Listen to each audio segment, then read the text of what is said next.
Hello friends, இன்றைக்கி நாம் இந்த வீடியோவில் தக்காளி மிளகு ரசம் எப்படி வைக்கிறதுன்றது பார்க்கலாம். இன்றைக்கி நான் என் குழந்தைக்கு தக்காளி மிளகு ரசம் காரம் இல்லாமல் வைக்க போகிறேன். ஸோ லெஸ் குவான்டிட்டியில் செய்கிறேன். ஸோ நீங்களும் ட்ரை பண்ணுங்கள்.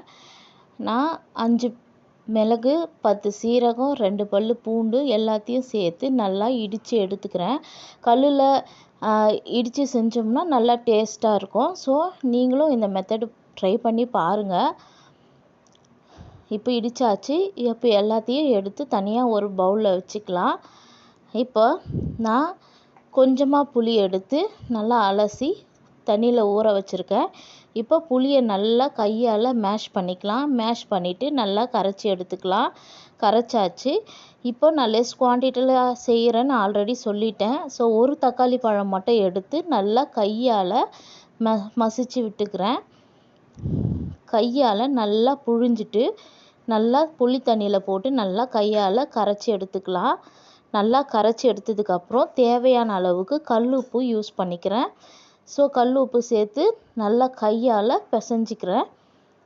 நல்லா கரைச்சி எடுத்ததுக்கப்புறம் இப்போது பெருங்காயம் சேர்த்துக்கலாம். இப்போது 2 டேபிள் ஸ்பூன் ஆயில், 1/4 டீஸ்பூன் கடுகு நல்லா பொரிஞ்சதும் ஒரே ஒரு காஞ்ச மிளகாய் போட்டு நல்லா வதங்கினதும் நம்ம இடித்து வச்சுருக்கிற மசாலா ப்ளஸ் 1/4 டீஸ்பூன் மஞ்சள் தூள் சேர்த்து நல்லா கிளறிக்கலாம். இப்போது ஒரு கொத்து கறிவேப்பிலையும் சேர்த்து நல்லா வதக்கிக்கலாம்.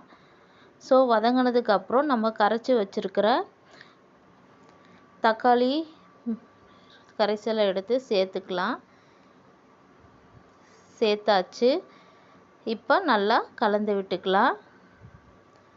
கலந்து விட்டதுக்கப்புறம் உப்பு சரியான அளவு இருக்கான்னு செக் பண்ணிக்கோங்க. பத்தலைன்னா சேர்த்துக்குங்க. நெக்ஸ்ட்டு நான் பொடியாக கட் பண்ணி வச்சுருக்கிற கொத்தமல்லியை தூவிக்கிறேன். தூவினதுக்கப்புறம் லோ ஃப்ளேமில் வச்சு ரசத்தை குக் பண்ணிக்கலாம். நல்லா கலந்து விட்டதுக்கப்புறம் லோ ஃப்ளேமில் வச்சு குக் பண்ணிக்கலாம். ஒரு கொதி வரணும்.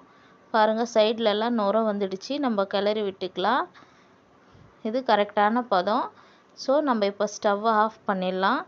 இப்போ நமக்கு சுவையான தக்காளி மிளகு ரசம் ரெடி ஆகிடுச்சு. நீங்களும் உங்கள் வீட்டில் ட்ரை பண்ணி பாருங்கள். குழந்தைங்களுக்கு ஈஸியாக நல்லா டைஜஷன் ஆகிறதுக்கு ஒரு சிறந்த ஒரு அட்டகாசமான ஒரு டிஷ்ஷு.